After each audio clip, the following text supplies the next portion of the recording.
What's up guys, D-Rock1992 here. For this next video, I'm going to be reviewing the fifth Marvel Cinematic Universe movie, Thor, which came out in 2011. So Thor takes a look at the origin story of Thor. He and his brother Loki. Loki was one of the primary villains in the movie.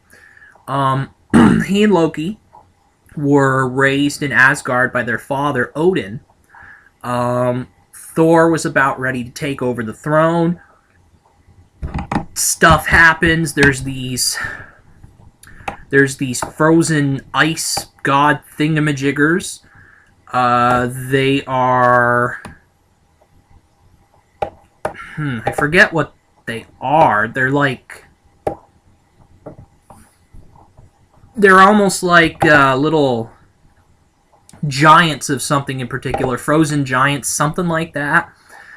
They're these enemies. What I know is they're these enemies that can spew or produce ice, and they have ice powers. So Thor, basically, there's a fragile piece between Asgard and the world that the ice creatures live in. Thor, unfortunately, with his arrogance, because of his arrogance, he goes in and he disrupts that piece. Odin banishes him to Earth for his actions, strips him of his hammer. Thor has, of course, the mighty hammer. And while down at Earth, he meets some Earth people, and he eventually learns that Loki was behind the whole thing.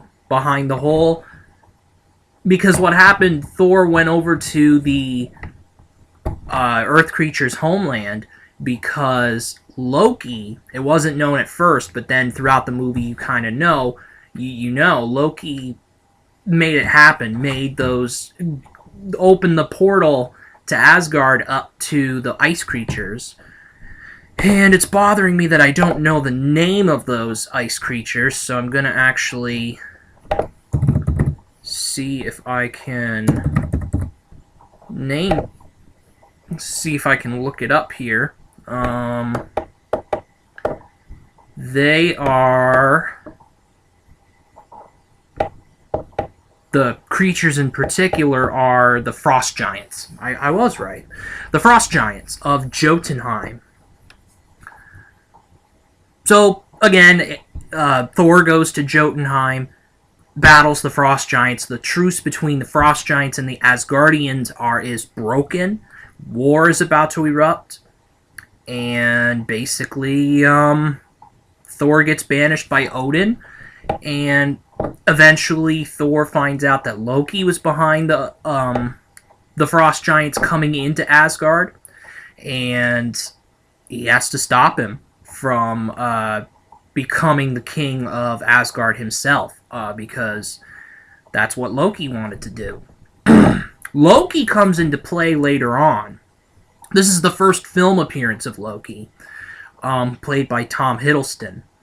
But you're going to see him coming up in the Avengers. He's the primary villain in the Avengers, and I don't know about Thor 2, but yeah, but basically, that's essentially the whole plot. Now there's some good actors and actresses. Chris Hemsworth plays Thor. Natalie Portman plays Dr. Jane Foster, who is Thor's love interest, and a scientist on Earth who's trying to figure out, basically trying to figure out what's going on up in the sky. Basically, there's stuff coming out of the air, and I can't really explain it any other way. But Tom Hiddleston, of course, I mentioned, played Loki. Stellan Skarsgård plays Dr. Eric Selvig, a mentor of Jane Foster's.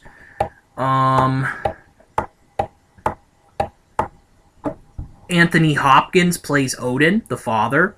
Rene Russo plays Frigga, who is the wife of Odin.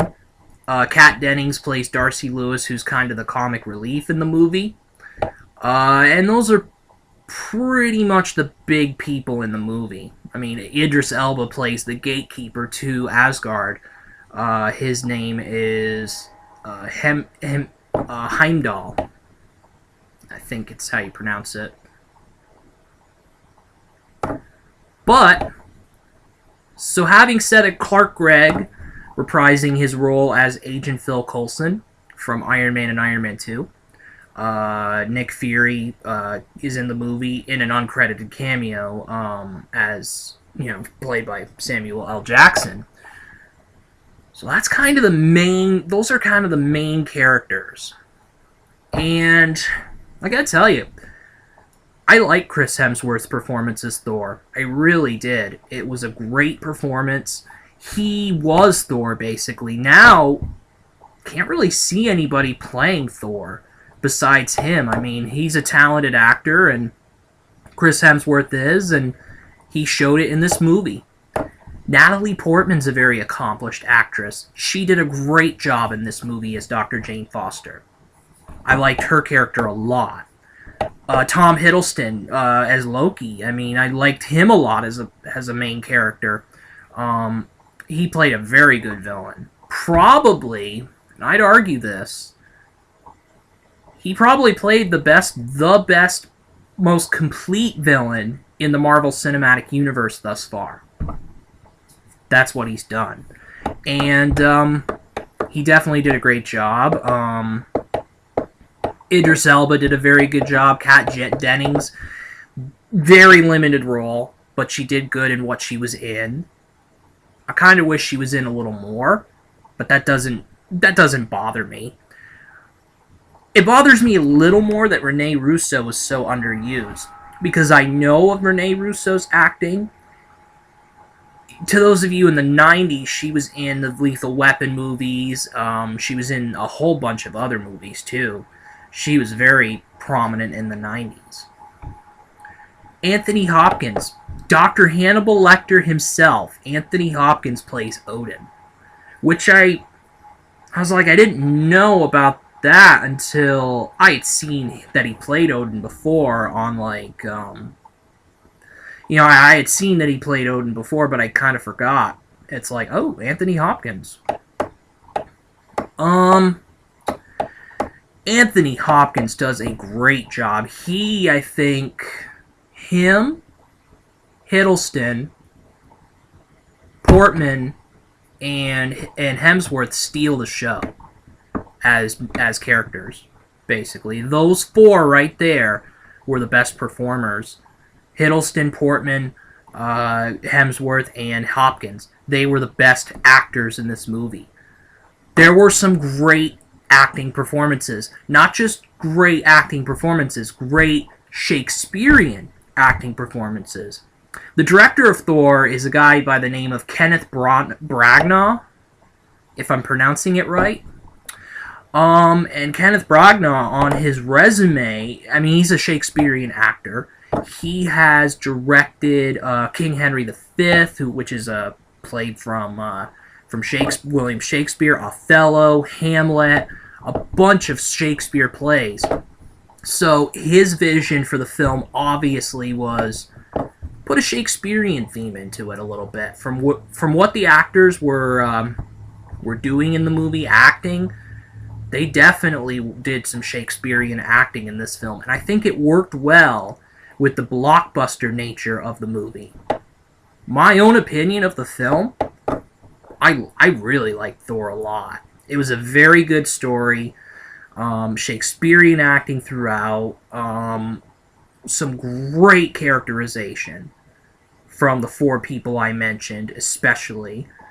I have to give this a 5 out of 5 stars. I really found no big issues with it. Again, Kat Dennings and Rene Russo were underused, but the story didn't focus as much on them, so they were little side characters. I would have liked that to happen, but it doesn't affect my rating at all on the movie. I still think the movie's a very good Marvel film. And I think this may sound controversial or something like that. My opinion is that I think Thor is one of the most underrated Marvel heroes. I mean, you know the name, you know Thor, you know when it's Avengers, you know Thor's in it. But the two main guys in Avengers, let's just say, are definitely Captain America and Iron Man. Thor is a very good character. He has some great backstory. The comics have done well with him, with his story and things like that. And I hear that Thor is going to be a woman now, coming up in the future, which I'd be interested in. I mean, there aren't enough women superheroes in comic books and things like that. So, good to get a little more diversity in there between men and women. Because you think of the majority of superheroes: Superman, Spider-Man, Batman, Iron Man, Captain America, who is a male superhero. There's a lot of male superheroes, not enough female superheroes. And I think a female Thor would fit in well. But anyway, this movie was very good. Again, 5 out of 5 stars. Great performances, great action scenes, things like that. It blended the Shakespearean elements well with the blockbuster nature of this film. And I think that's why it worked. It worked to a T. It worked perfectly. So that is it for my review on Thor. D-Rock 1992 out.